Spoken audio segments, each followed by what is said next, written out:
There will be spoilers ahead. Lots of spoilers, so be careful, won't you?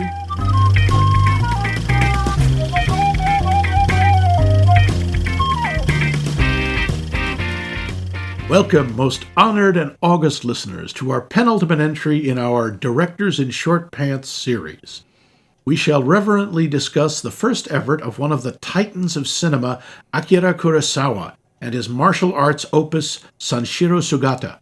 This film deals with the age-old conflict between the students of jiu-jitsu and the students of judo. Jiu-jitsu is an ancient Japanese martial art whose origins can be found in the 8th century. As our illustrious listeners surely know, do is the Japanese word for way, so judo translates as the way of the Jew, and has its origins in New York's Lower East Side. No, it doesn't! This is why judo's form of combat is often described as wholesale slaughter. Judo has a number of distinct styles: smoked salmon style, gefilte fish style, such a nice brisket I've got for you style, and many others. Conflict between the two martial arts was inevitable, as jiu-jitsu masters consider bagels to be unclean, and judo masters wonder, such a fuss, why not just sit and have a nice glass tea?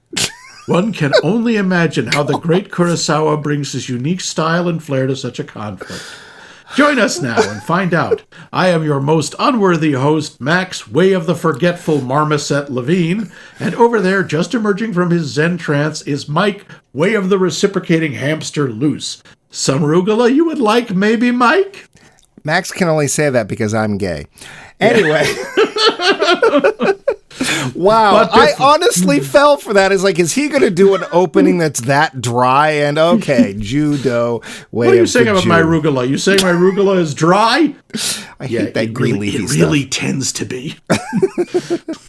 Yeah, sure, Yeah. way of the Jew. Yeah, but before we get into the Such Jewish a hit way, I took. Yes, Pharaoh, let my people go. Hiya! I'd rather have seen that movie. Oh, it is the Pharaoh. Fortunately, I know judo, which my cheapskate husband wouldn't pay for. There's a deeper. There's our Flintstones reference. Let's move on to the thing. Yes, we asked you last week about our Poll question. and we wanted to know Way of the Jew. Sorry. what it says. No, it doesn't. I just peeked. I'd like to know what judo means to anyone else. The poll question was, who is your favorite female cinematic character? And leading off, we have Dave.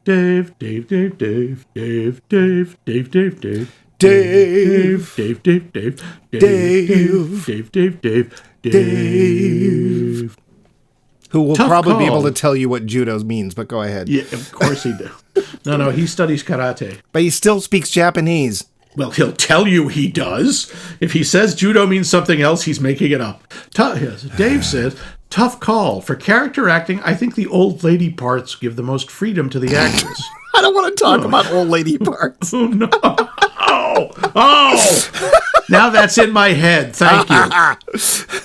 So, Margaret Rutherford's Jane Marple, Maggie Smith's Violet Crawley, oh yeah, from Downton Abbey. And I love what Helen Mirren has been doing recently, Mobland, 1923. I don't know this one. Helen Mirren's doing a mob series? Okay, gotta check this out. Cool. Judi Dench in Anything. Such a clever little Judi Dench. But her M was a refreshing take on a tired role. Yep, sure was. Yeah. For younger, I suppose Myrna Loy's Nora Charles, oh sure. Katharine Hepburn's Susan Vance, and Greta Garbo's Ninochka. Oh yeah, those are all amazing. For action, Sigourney Weaver's Ripley. Ooh, can't argue there. Yeah. I think Japan has a much wider range of quality female roles in its cinema. Really? Iwashi Tashima in Yakuza Wives, for example, or her role in Ballad of Orin. Oh, she was much better in that. Iwashi Tashima in I have not. Actually, Iwashi Tashima in anything, and she seems to be in everything. Oh, okay. that's easy. Fuji Junko in Red Peony Gambler. Okay, I've heard that title. Wow, There. I'm proud of you. Yeah, for a chivalrous action hero. Actually, Fuji Junko in anything, including after she married and changed her name. but he's not going to tell us what her new name is. Thanks a lot, Dave. Asano Atsuko in The Geisha for a beauty with a complicated character. For action, Matsuyama Yoko in the Crimson Bat series. C for Catwoman. No. It's the same thing practically. No, not even close. Wow, this episode's going to be weird. And for martial arts, Shiomi Etsuko. The Great Chase is a fun one for Shiomi Etsuko, but she also did Sister Street Fighter. Huh. Wow, thanks, Dave. That's quite a plethora. Yeah.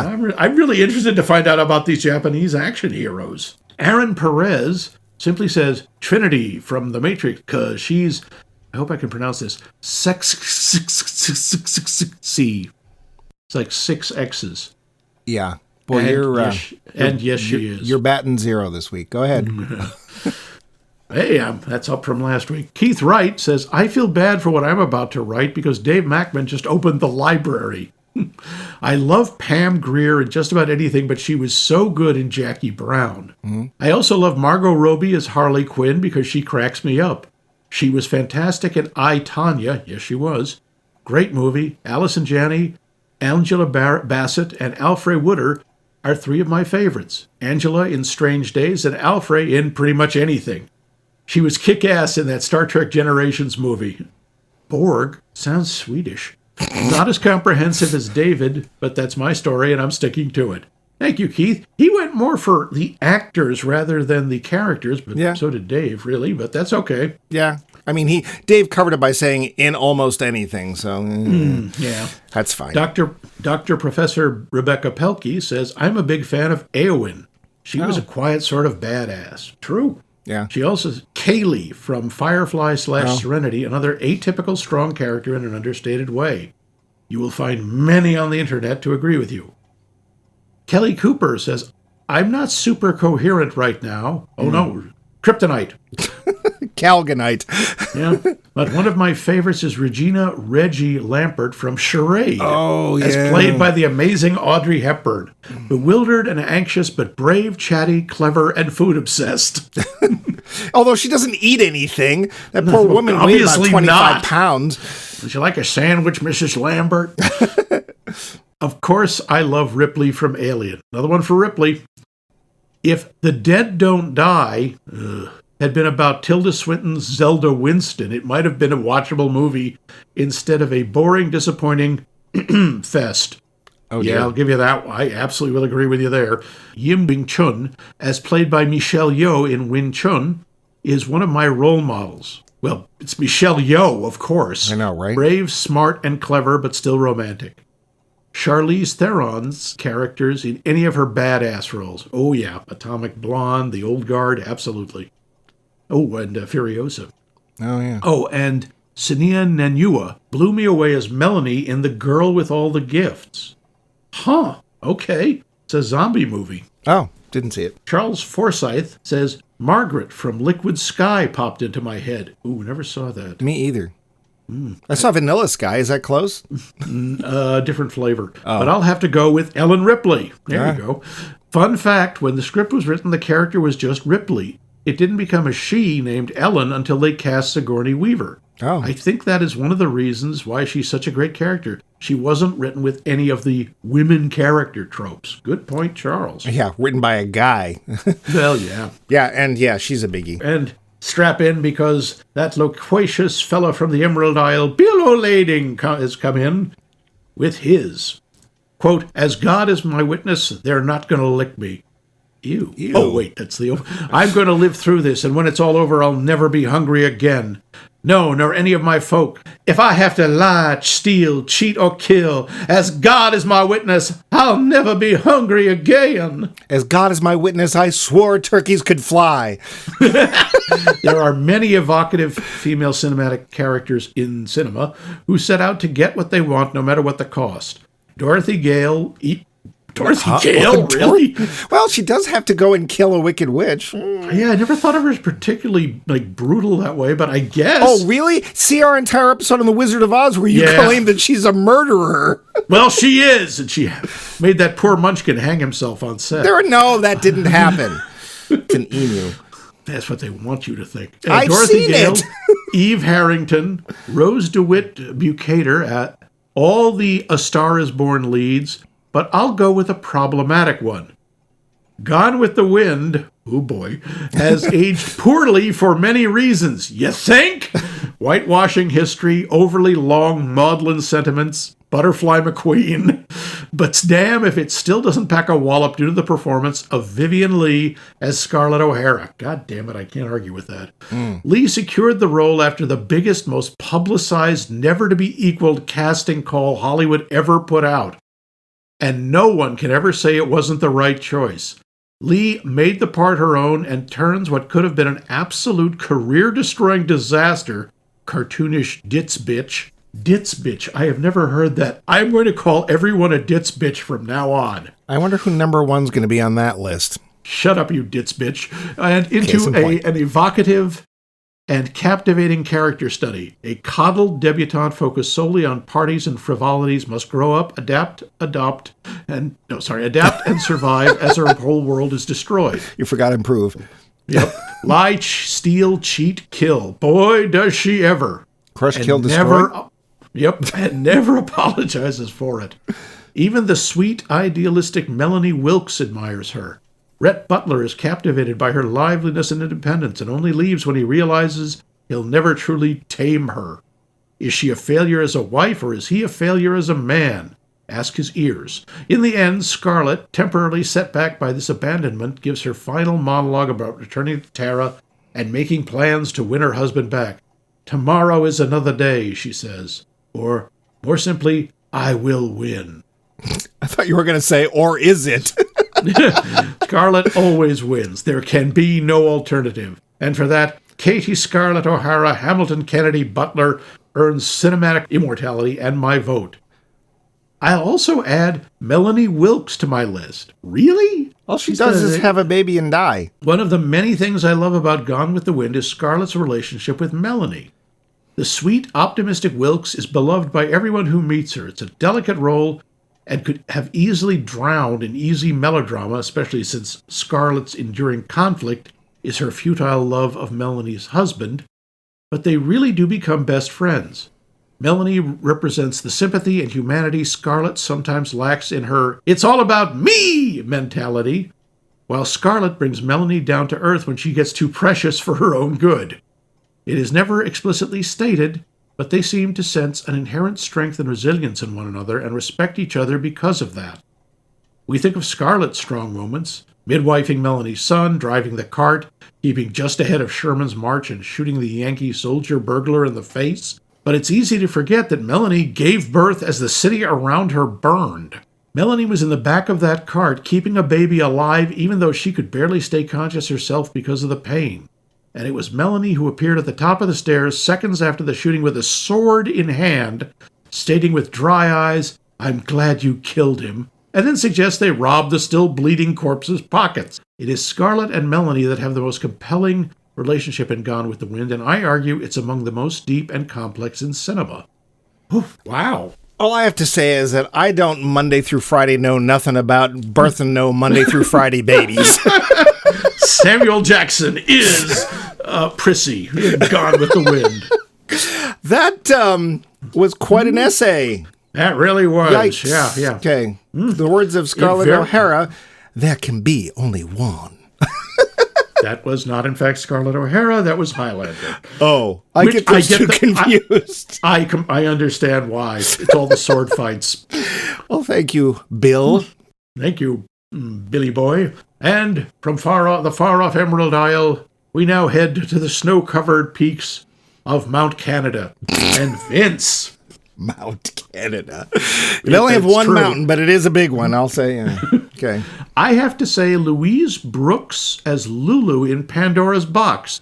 Oh, sorry. Sure, that was going to be my guess. The Pabst silent film is on the top of my list. Okay. Her performance inspired the look of flappers and Art Deco art for decades. Oh. And we still see hints of her in current films today. A more modern character might be Ripley in Aliens, who is by far the most competent person on that spaceship and the only one who might realistically survive the monster. I loved her in the first two movies in that franchise. Yeah. That is an important distinction, Vince. And Very well put. I gotta find this movie, Pandora's Box. Apparently it's on streaming. Oh, yeah, silent film. And, Oh, dear. Is that the little red light blinking again? You can excuse yourself now, Haven't I unscrewed young that man. thing? I need some private time with my little cuddle pup, Doris Cuddle Hepplmeyer. pup? Oh, God. Talk to me, Doris. Talk to me slow. Hello, Max Mike Movies. Hi, Max. This is Doris Simplemaya here to answer this week's poll question, which just happens to be, who's your favorite female cinematic character? Well, I got lots, but I'll stick with two, because, that should be good. The first one comes from a movie that's all the way back from 1940, and that's Hildy Johnson in His Girl Friday, as played by Rosalind Russell. Here's a woman she's a reporter. She's got her evens with the guys. I mean, she knows her stuff. Okay, so she goes back to Cary Grant. Not ideal, but I really like her. She's really spunky. Spunky is good.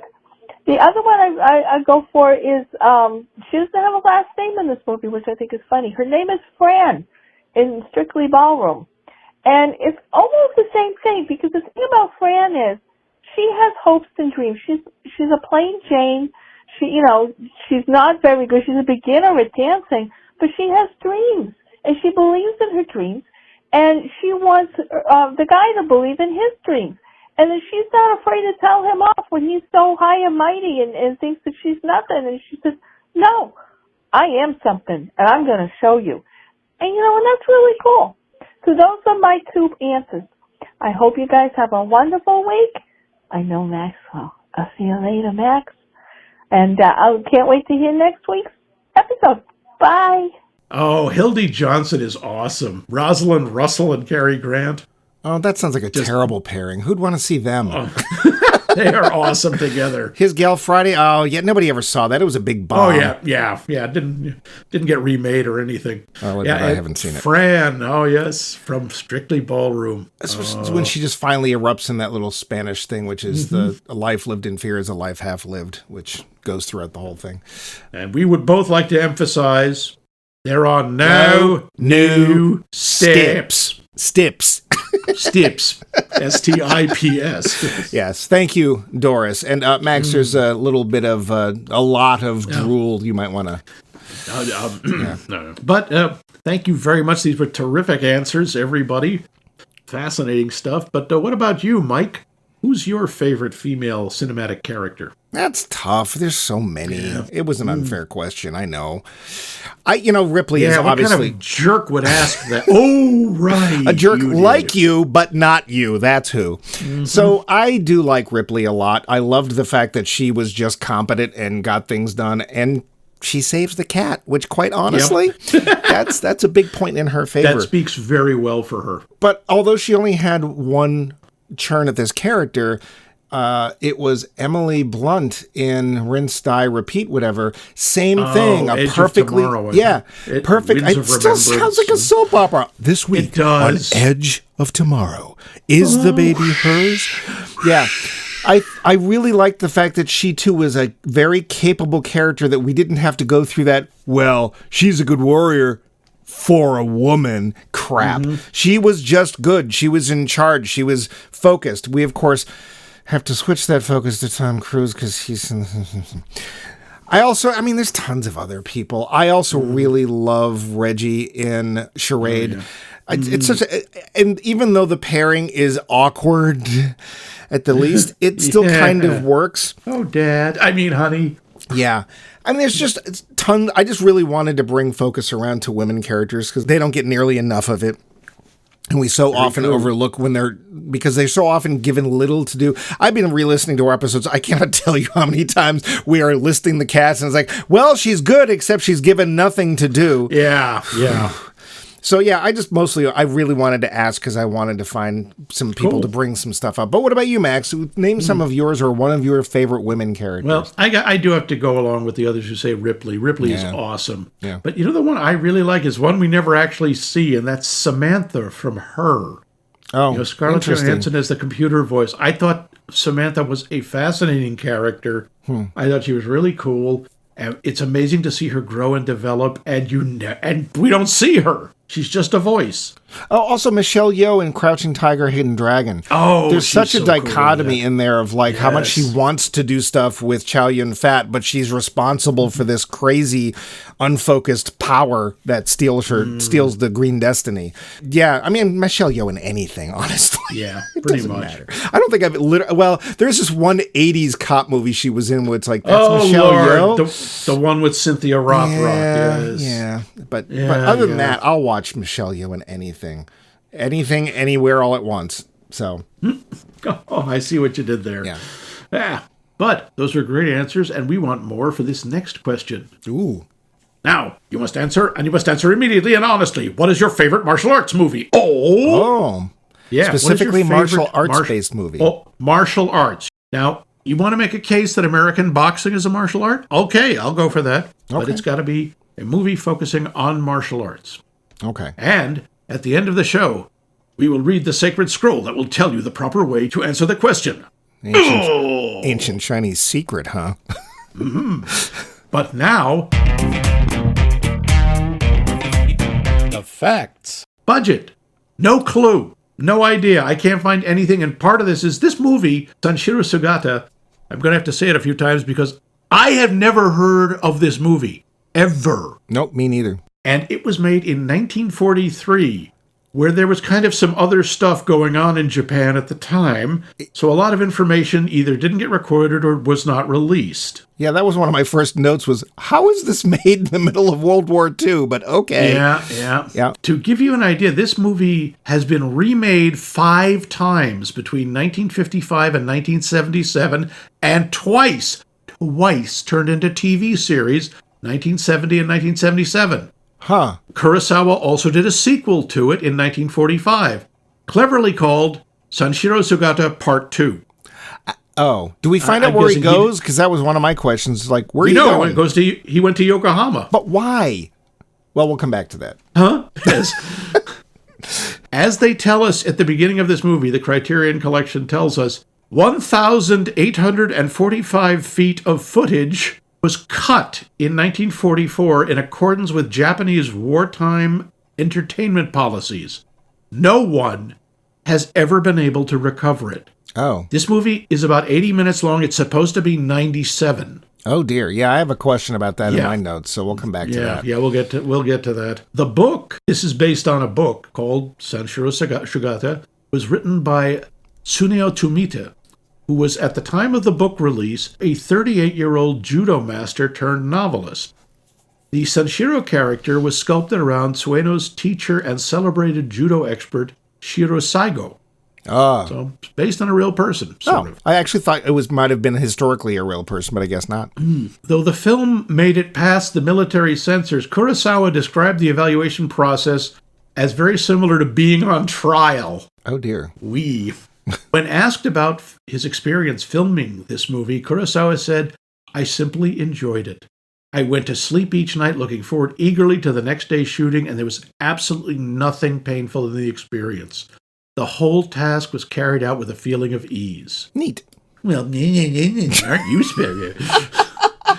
Damn you for enjoying your job! It's kind of refreshing. You hear about all these, oh God, this was agony. It was terrible. I had to fight the studio. It's like, no, this was great.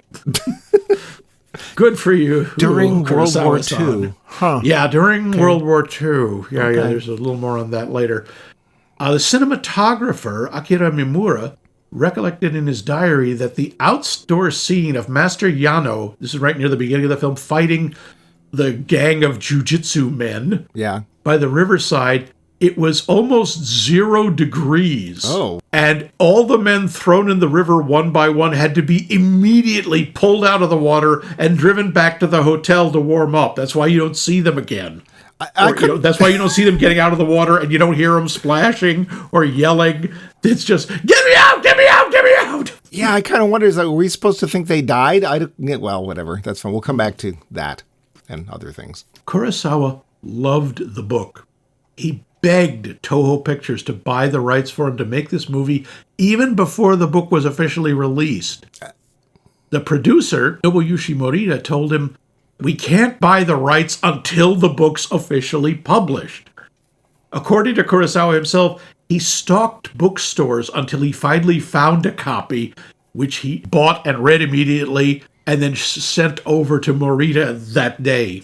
How did he know that it was coming out if it hadn't been published? No clue. Kurosawa is also credited along with Tomita as the writer of this movie because he adapted the screenplay himself, and he claims he did it in one sitting. Well, yeah, we'll come back to that too.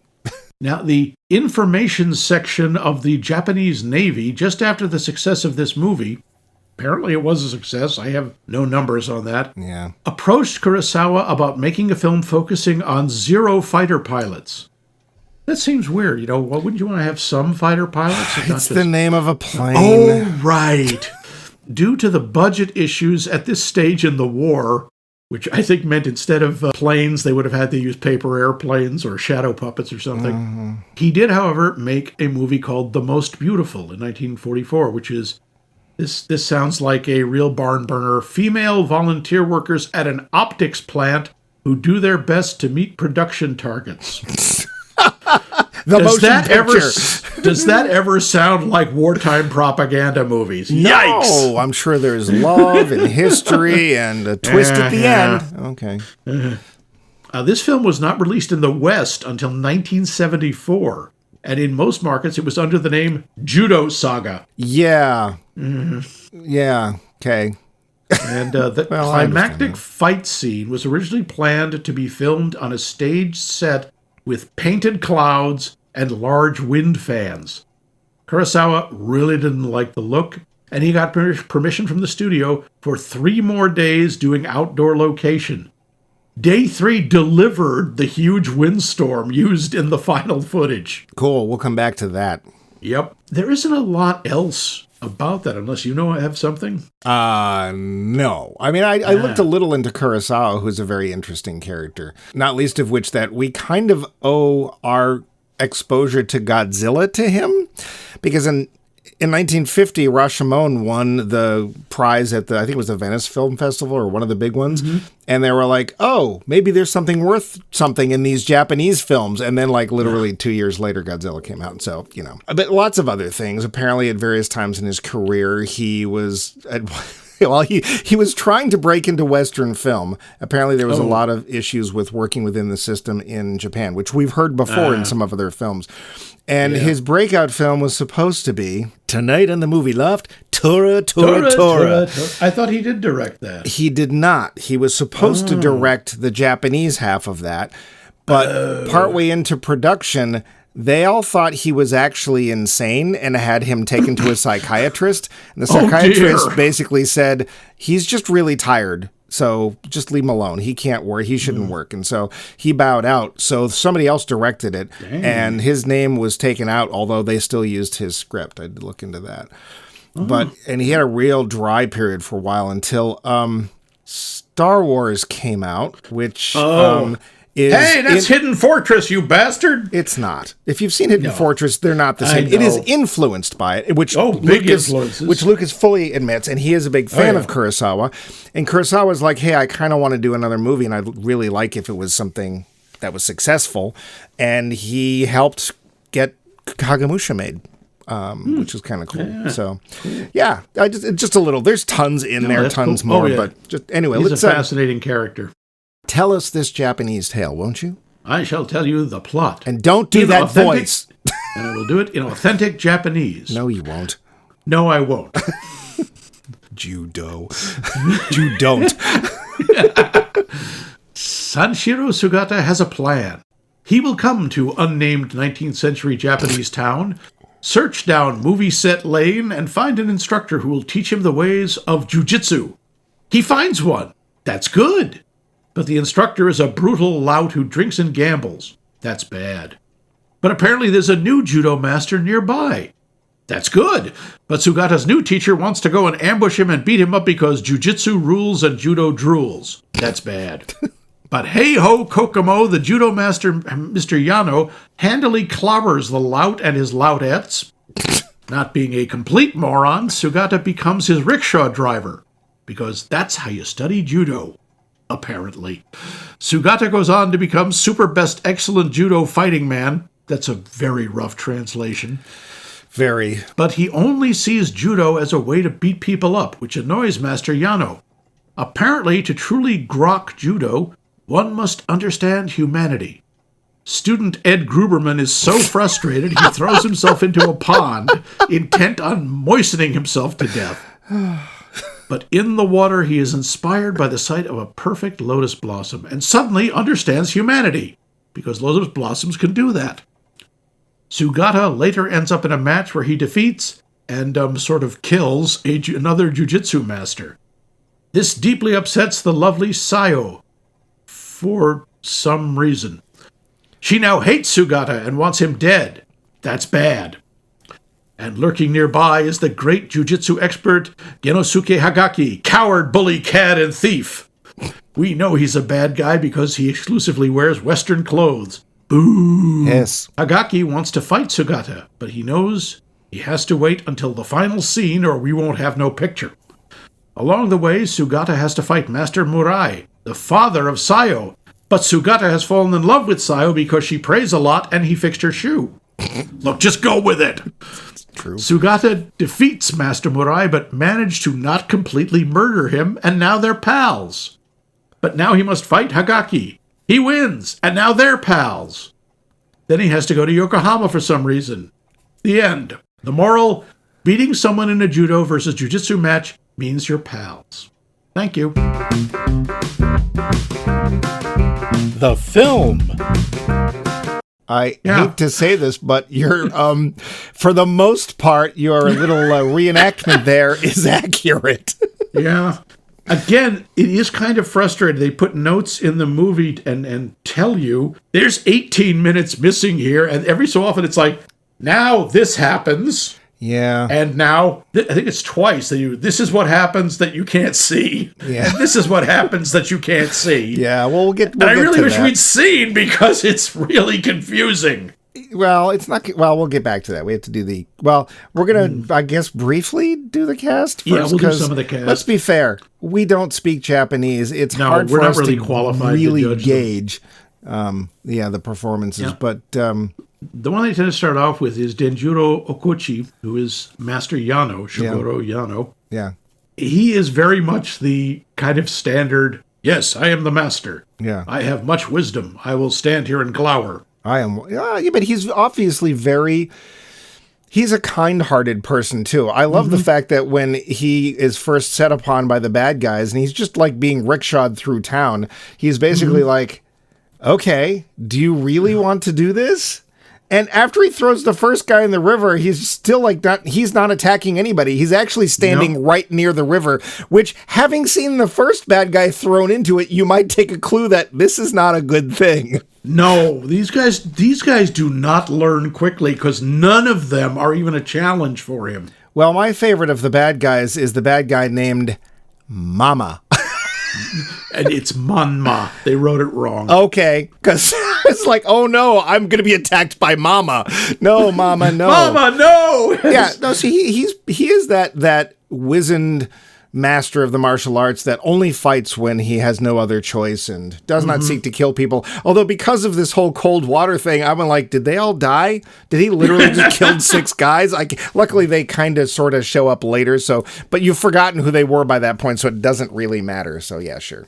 And of course, we then have Susumi Fujita as our hero, Sanshiro Sugata. Yeah. He's, Fine. brave and true, eyes of, well, not blue, but Yeah. it's a black and white movie. The thing is, there's a lot, I don't know if we're supposed to be able to deduce it or if it's in the missing footage. The thing that struck me was at the end, and this is jumping ahead to the final scene before the duel with Hagaki, he's standing in the field singing at the top of his lungs. Yeah. We have never seen him sing, not once in this movie until that point. I'm like, whoa, is this what he does? That's cool. Yeah, well, he's singing How Into do the we Wind, know? too. Yeah. So I want to say that I think that one of the chunks where there's literally a chunk of the film that's missing where a play card comes up and says, And after that, he learned valuable lessons, went off and matured. But we have no time for that now. Let's, in fact, go back here. And there's this, like, the most important part, I think, of the character's development has been cut out for reasons I can't even begin to understand. And it makes it very difficult because he is a very changed character when he comes back. We just are told he's changed now. Oh, okay. I'll go with that. So, sure, he's fine. I mean... Yeah. And there's like the dad, Sayamurai, who is played by Yukiko Todoroki. And, you know, he is the opponent and really wants to fight because there's a big thing, we'll get to this, the rivalry between the school of jiu-jitsu and the schools of Shudokan Judo. Yeah. And he exists. Yeah, I mean... You know, it's nothing much to his character. There is, though, because there is that point. He is he is the head of the, I guess, the bad guys, or the jiu-jitsu. I mean, they're not really bad guys. They're just sort of, the local thugs. Yeah. And he really feels that he needs to make this fight. He needs to fight Sugata, and, that's the thing. Mm-hmm. The problem is that you can tell from his performance that his confidence is there, but there's sort of this shroud around them that's like, yeah, no, you're older. This is really a young man's game, and as expertise and your skills are not going to be enough. And his daughter is praying for him, which I think is one of the reasons we know what's likely going to happen. But I do like the fact that afterwards he is totally defeated, and he realizes that he's totally defeated. Yeah, he's lost hard, and he gives up.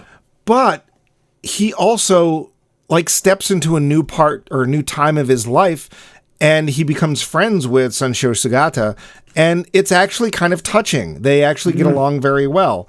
So and I think more backstory that we just don't know about. I mean, apparently he was a drunk, and he stopped drinking and rehoned his skills so he could fight Sugata, apparently. Everybody has backstory we don't know about. Yeah, and that we don't, or sometimes we hear someone mention it, but we don't see anything. Or it's on a little card in Japanese, and we have to assume that the nice Criterion people are telling us what it actually says. But yeah, I think he does have a little depth to him that even we can appreciate. Sorry, I actually got that name wrong. What? Yukiko Todoroki plays Sayo, his daughter. Yeah, I thought so. I was like, why are you... I think you mean Takashi Shimura, who plays... Him. Yeah. Yep, sorry. I have tried... Well, there's both of them in the picture, so... I have trouble with Japanese names sometimes. Good luck with the next one. I can pronounce them, it's hard to connect them to people for me. Well, you can pronounce them the way the Westerner does, because they pronounce it differently, but... True. Ryunosuke Tsukigata, who plays the bad guy, or Genosuke Higaki. Very bad, very evil.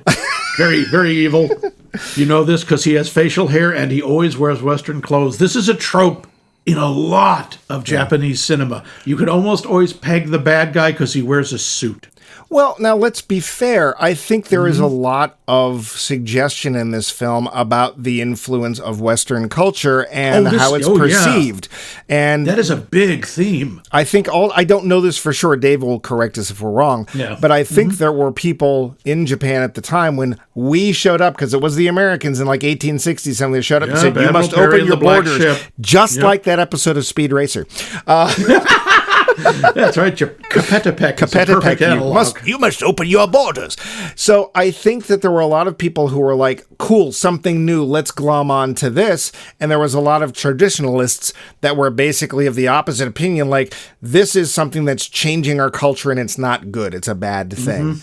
And who knows? We'll get back to that too. Yeah, it might even have been a reason for entering World War II. I don't know. But Higaki is a perfect visual representation of bad Western influence, haughty, skilled martial artist. I'm going to take you down. And that is all there is to him. Pretty much. We get hints that there's something else. Maybe he has an interest in Sayo. We don't know. He seems to. That's the best we can go. But he basically shows up and says, your judo stinks. I know 6 types of kung fu.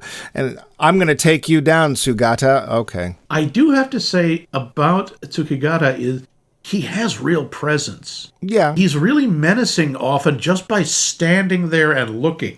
And that's really easy to do and look silly. The problem, I have to say, is that that's most of his character. That is almost all of his character. Until there's a fight. Standing there and looking menacing until the fight, yeah. In a suit. I need to hire you. Do you look menacing in a suit? I do. Except he doesn't. When he's fighting, he's wearing traditional clothes. Right. He's not wearing the suit. Yeah, we're going to come back to clothes. Those are most of the main characters. Honestly, I kind of like the priest. He's cool, but we'll get to him. He's almost comic relief, but we're hampered by the fact that we don't know the language and the culture, so we're doing our best. And there was nobody that stood out to me that said, wow, what is going on with them? Is there something wrong here? Everybody's fine. Yeah. We know you haven't seen this before because you said so, and because of the opening that you gave for the show. Yep.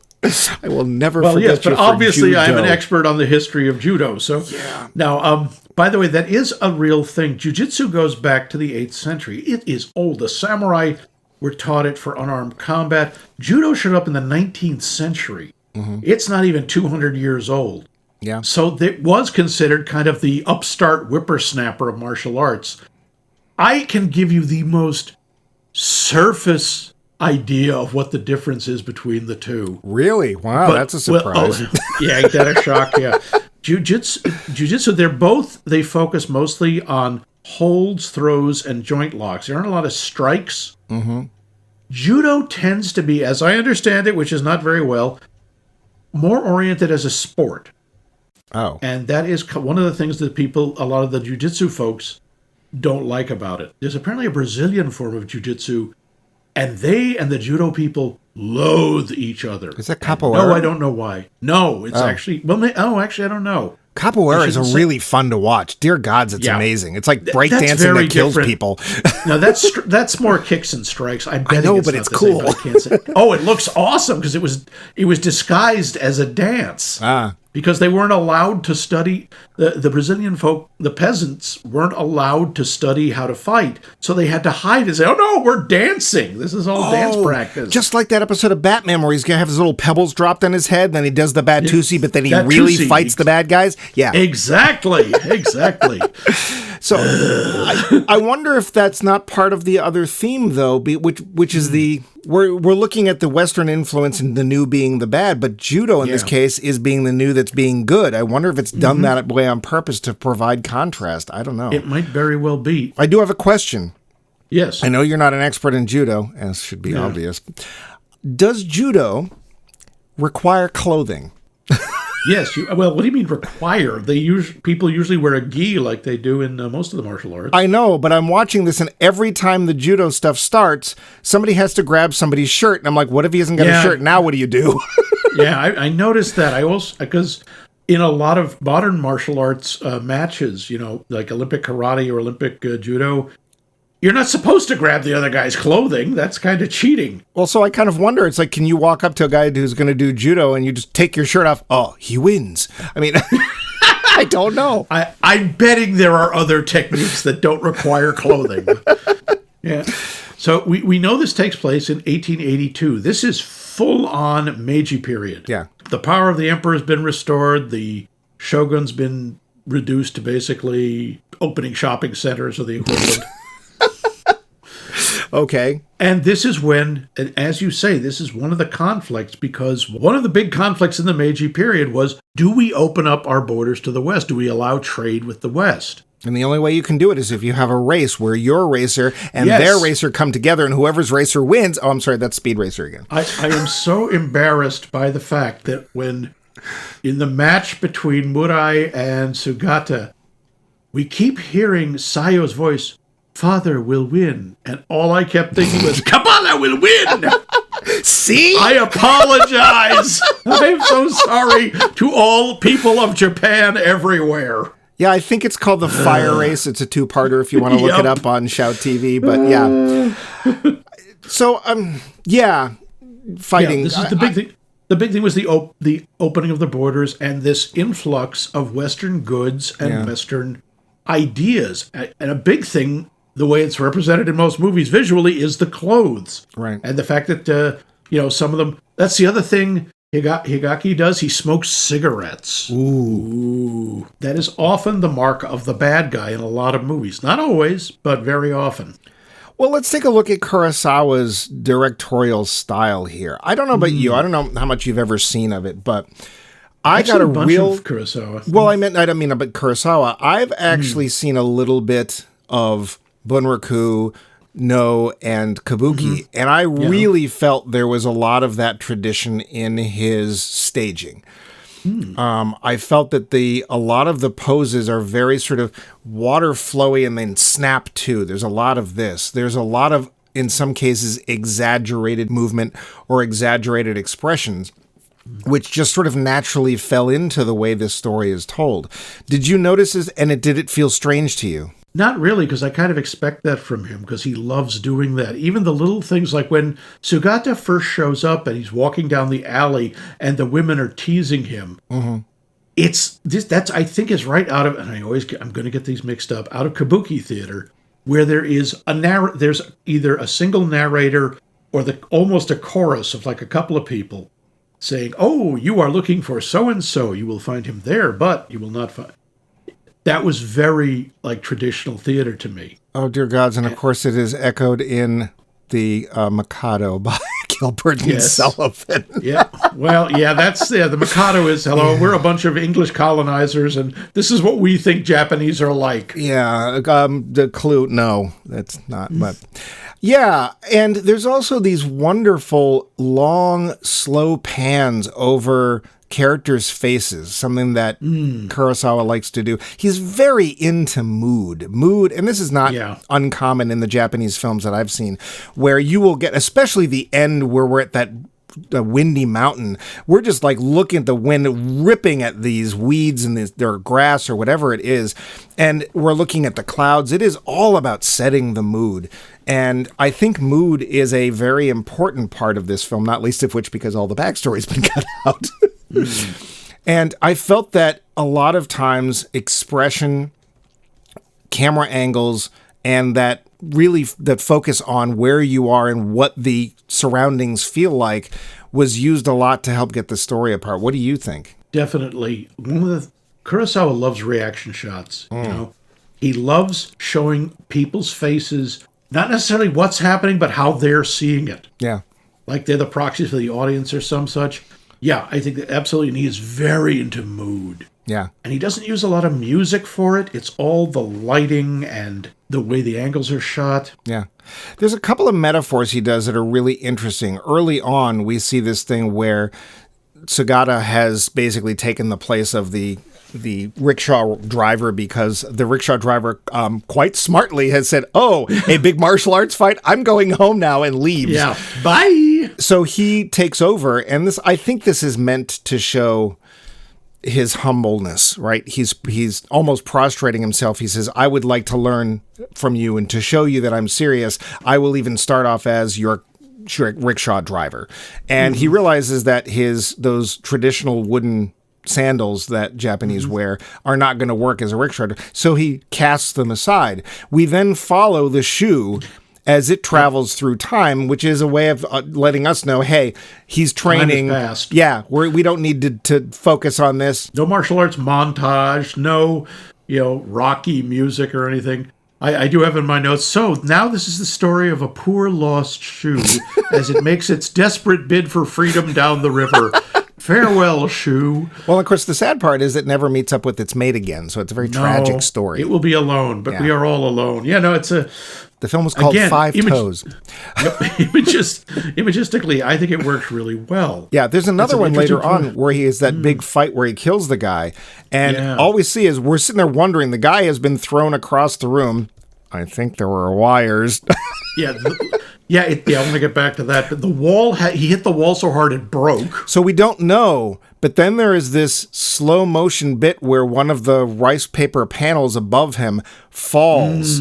And it's like, oh, he's body. Dead. Yeah. Yeah. And we can tell that is a symbol that, just so you know, I'm not going to come out and say he died. I'm just going to do this, which I appreciated. I liked the poetry of that instead of, everyone screaming and crying. Yeah. The big question I have is later on when Sayo first sees Sugata, because at one point she has stopped trying to kill him. She has a knife. Mm-hmm. Yeah. She doesn't recognize it. And I'm like, Yeah, there's a whole sequence after he kills this guy who apparently is important to her. I don't think it was that. I think it was the brutality. I think that's what... Oh. I think that she was just shocked by the fact that this bout, this demonstration ended in a death. I think that was a shocking thing. That's my feeling. I also think it because he represented judo defeating jiu-jitsu, and her dad is the head of the big jiu-jitsu school in the town. Yeah, but she's looking right at him. I mean, we get a long close-up, a long shot of her staring with intense hatred at Sugata, who she promptly forgets. Well, she forgets what he looks like because she's wanted to kill him which is a really weird reaction. Like, you caused somebody's death, I'm going to kill you. That part I found a little confusing. And then she goes and prays it out. Yeah, to whatever ancestor, or it could have been... I think it's a Shinto shrine, yeah. Yeah, because there's spirits and things. An ancestor. Yeah. It wouldn't be an ancestor shrine. That's usually in the home, I think. I don't know enough. I wouldn't want to guess. I do know that Shintos are generally natural spirits of some sort. Yeah, but I will say, I mean, Kurosawa was a brilliant director, did some amazing films, but the third note I made, and this is as soon basically as Sugata and his new gang show up, my third note of this film was... feels like the new pupil will jump ship and fall in love with the daughter. Yeah. Did you feel that? I knew he was going to jump ship. I mean, you see that immediately when he looks around disapprovingly at his new teacher, and they're drinking and gambling, which is wrong, Nell. So I knew that part. The falling in love with the daughter, I mostly thought because, well, she's the only female character who gets more than one line. So, yeah, he's going to fall in love with her. I just was like, I was amazed at how telegraphed that was. Yeah, that was a little surprising. I'm wondering if that was part of the time. It's like, or part of you must have a romance in here. You can't just have people fighting. Got to have romance. I don't know if I necessarily agree with that, but I wonder if it was just that we are usually expecting to be surprised or letting things unfold, and maybe it's just a different style of storytelling where that's not how the Japanese do it, that foreshadowing is expected. I don't know, but it's a foreign film I've never seen before, and it 5 minutes in and I know what's going to happen. I was like, that's interesting. So I did want to bring up the Lotus real quick, because at one point Sanshiro Sugata decides, oh, I have shamed my master and I am terrible. I am going to kill myself by standing in a puddle. And I was he jumps in a pond and he's holding on to some sort of a stake or something. Supposedly, I don't buy it for an instant, if he lets go of the stake, he'll be sucked under by the mud. And I'm like, okay, you could will yourself to die, but quite honestly, the only way you're dying is by starvation. Because that's just... But he sees this lotus, and I'm like, okay, this is important. What does this mean? So I looked it up. And apparently, the lotus has, of course, many meanings, different cultures, etc. But big thing in Buddhism, it can mean the purity of spirit, which I think applies. It can refer to a renaissance or religious reincarnation, which I think applies. And it can apply towards enlightenment, which I think applies. The problem is the only way he's going to die in this film is by exposure, and the lotus is a summer flower, and it only lasts 4 days.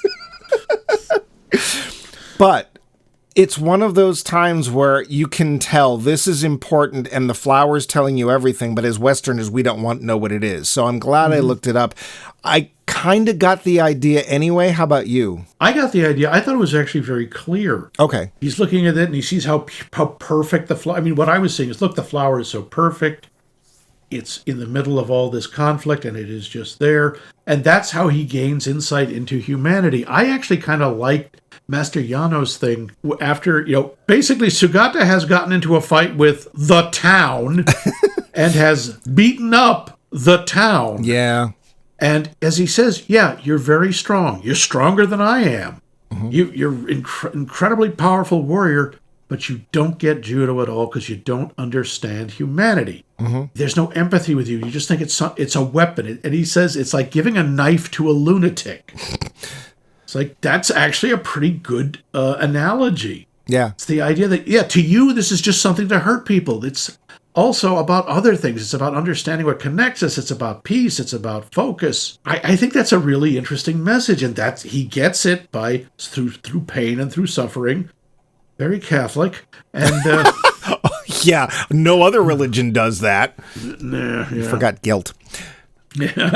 Yeah, that's a good point. And I definitely agree. I do want to talk about the last scene. Well, it's not the last scene. It's it should be. It's the final fight. Oh, okay. I thought you meant the one with the darling little train. Wasn't it cute? Oh, that locomotive is adorable. It's so cute. It's like, oh, you're the little engine that could. It was. Although, I think it's like, how are you pulling more than two people? It's so small, but okay. I think they all have to get out and push. Yeah, but the big fight scene. When Sugata and Higaki are fighting, that scene is just visually really cool. They're out on this field. Amazing. The wind blowing the tall grass. And the thing I think that is most interesting about a lot of these fights is it's not the fight. It's not the actual combat that is the interesting part, which makes sense for judo and jiu-jitsu, because to people who aren't experts like us, it doesn't look like that much. Like, oh, he just twisted and pushed the guy or flipped this guy over. And it's all about the feel, the mood, like you said. Even the stuff when he's fighting Murai, and at first it looks like they're waltzing. Because they're just holding on to each other and moving side to side. And in this, so much of it is the two just looking at each other, and then there's a brief move and then a counter move. We don't see very much. A lot of it's happening in the grass. But we see the reactions of the people. We see the clouds and the wind. Well, it's like that old story we've heard about the two samurai who meet on the bridge, only big enough for one. And they stand there, and after a few minutes, if I remember correctly, and I'm probably not, one of them steps aside because they've already done the battle in their minds. They can tell each other's skill. It's like, oh, I'm going to lose. Yeah. Okay. And you get the idea that that's the kind of thing going on here, except, of course, they still go through with the fight. It is also very visually poetic, and the wind in the mountains is amazingly powerful. I'm glad that he took those 3 days to do it, because like watching that on a set, it would have just been like you could see somebody's hand with some grass in it going... That would have been terrible. Whoosh, I guess. Yeah. But, look at the time. We, speaking of wind, we better blow our way to the final part of the show. Calling me a windbag? Yes. The finish. So, Max. Yeah. Never seen it, never heard of it. Nope. Didn't even know it existed. Now, what Kurosawa films have you seen? I'm betting there's a small handful. Let's see. I saw, Yojimbo and the sequel, Sanshiro. Seen Kagamusha, Seven Samurai, Rashomon. Did you see Ron? I saw Ron 100 years ago. Yeah. Never saw Throne of Blood. I kept meaning to. Me either. I have seen High and Low, though, which is also a really good film. Yeah. Haven't seen that. How about you? All the ones you mentioned plus High and Low. And there was one other one, but I can't remember its title right now. So this was his first film. What did you think of Sanshiro Sugata? Considering, again, this is his first movie ever as a director. He'd been a second director a few times, like an associate director. I think it's pretty impressive, especially when you consider this is a friggin' martial arts film. This is of a genre and an era where it's like, ha! We will fight now. Yes, I will fight you too. Ha ha! Fortunately, no Australian accents. I know those were the Hong Kong movies, not the Japanese ones, but you get some of the Japanese movies where they got the same, I swear to God, the same 3 Australian voice actors. Or, of course, Akisaki, ha! Exactly. But that's the Flintstones. I mean, again, it's also very frustrating because you can see where the chunks of the movie were taken out. Well, they label them. You really I really wanted to see what was in them because I think it would have really helped. So it's kind of frustrating that way. And in some ways, like, okay, he's doing a lot of the very standard martial arts movie tropes. Like you pointed out, he's going to go to the wise master, and he's going to fall in love with somebody's daughter. Yeah. But I enjoyed it. I thought it was interesting. It's not his best. Let's make that very clear. But I enjoyed it. What about you? You likewise, this was brand new to you, right? Yeah, I didn't know what his first film. I knew Rashomon was one of the earliest, and I saw it when I was in film school, and it was like, That's really interesting. And the sad thing is that with Rashomon, he does something that will then be done by many other people. Oh, God, so many people. Which is whatever. But I think that there are parts of this film that are really awkward, not least of which the giant I swear, it has all these characters, and it translates to scene missing. Like, yeah, pretty much.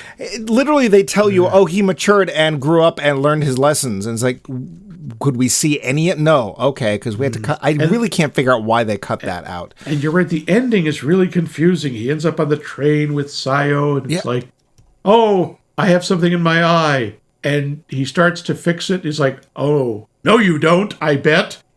And the big romantic gesture is, I'll be back. Yeah. Why is he going? We don't know. He had to make a journey. We have no idea why. Nope. Why? He just leaves. That's it. Yeah. The ending is Says very he'll come back, abrupt. but yeah. And that's why I wondered if it wasn't a historically known character. It's like, oh, everybody knows. Oh, that's Sanshiro Sugata. Well, everybody knows what he did. And apparently, no, it's from this book. So, yeah, there are some very awkward, clunky parts. Apparently, some of them were not Kurosawa's fault. It was literally the censors coming in and going, no, you must cut back. No backstory. We don't allow backstory during the war. Yes, it will cause us to lose. But visually, we've got some real poetic stuff going on here. We have very different ways of doing things. I don't know about you, but I did not miss the montage of him learning martial arts at all. The shoe. Honestly, I thought the shoe was way more interesting. Well, you can fill it in because basically it's the director going, you're not an idiot. You know what happens. Yeah. And it's fine. The problem I have with the film, too, is that we don't really know enough about the characters. And Sugata is the number one person on that list. And when he does his training and he becomes a bully and a drunk, it's like, why did he do that? Yeah, like, I don't understand. That? Yeah, and I'm glad that he jumps in a puddle and learns a lesson from, listen to the flowers. But I don't, some of that, the motivation I don't get. That being said, there's some gorgeous shots in here. There's some great framing. There's some really interesting use of the camera. And even though we're foreigners, a lot of this we get or we can infer. And even if we're wrong, it still makes sense. Like, it works well. So I think this is a film that says, yeah, he's not, it's like Robert Rodriguez. He's not there yet, exactly, but there's a lot of promise here. You can see where the potential is. You can just tell. You know what else I can see potential is in our poll question. Would you go over that again and tell people how they can answer? You have insulted my house by asking me to repeat this. You must die now. Good luck. I see you like to chew. Maybe you would like to chew on my fist. Chew me? I like that line from Kung Fu Panda. I just do. Yes, our poll question. What is your favorite martial arts movie? Just that. It's nothing complicated. Which one do you like? Lots of kicking and punching and fighting and... Yeah.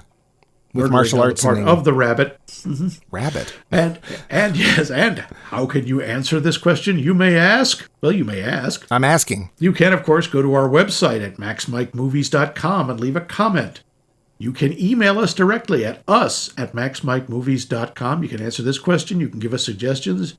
You could tell us that we have insulted your master and we must die now, or that we got something completely wrong about this movie. All sorts of things. Whatever you like. We love it all. You can, of course, see us on the socially facing Facebook, Blue Sky, and Mastodon. Go on. Yes, what the reciprocating I'm sorry, said over 355 episodes, I am done. Yeah. Yes, we're there under Max Mike Movies. We're also on all podcast apps throughout time and space. And, of course, you can join my little snoogie woogie Doris. Or our secret admirer. Yep, or our mysterious secret admirer. We still don't have any bids for who this might be. Who could it be? It's not real Julia Roberts, but... Well, obviously. TM. I mean, you know her voice. Yeah. You can it's haunting, isn't it? Call our hotline and leave a comment at 617-398-7266. That's 617-398-7266. And now we come to the final movie in our series, Directors in Short Pants. And that is going to be Mike. Not in short pants. He is going to pick the movie. Oh, I thought you were saying the movie was going to be called Mike. I was like, I don't know that movie. I know there's one called Michael. That's the one with John Travolta as an angel. I don't know there's one called Mike. No, not doing that. What are we going to watch? What Mike? are we going to watch? What are we going to watch? What are we going to watch? What? Don't make me hurt you. I haven't decided yet.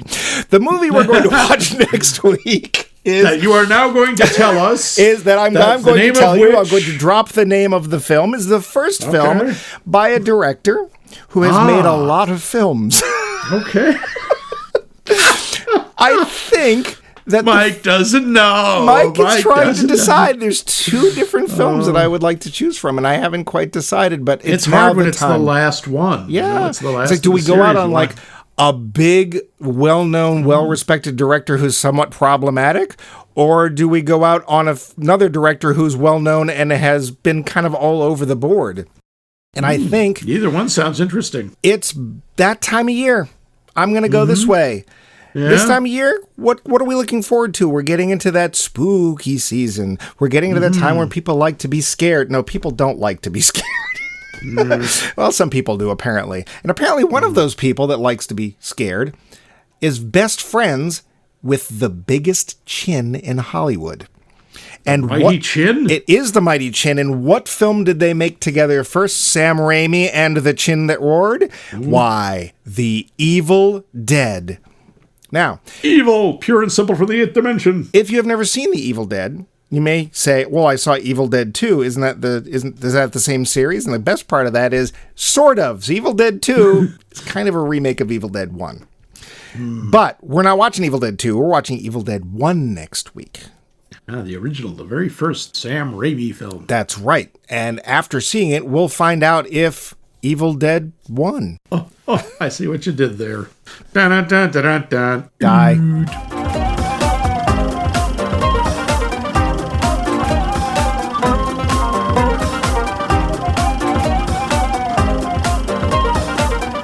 This has been a co-production of The Voice of Max and The Movie Wrench.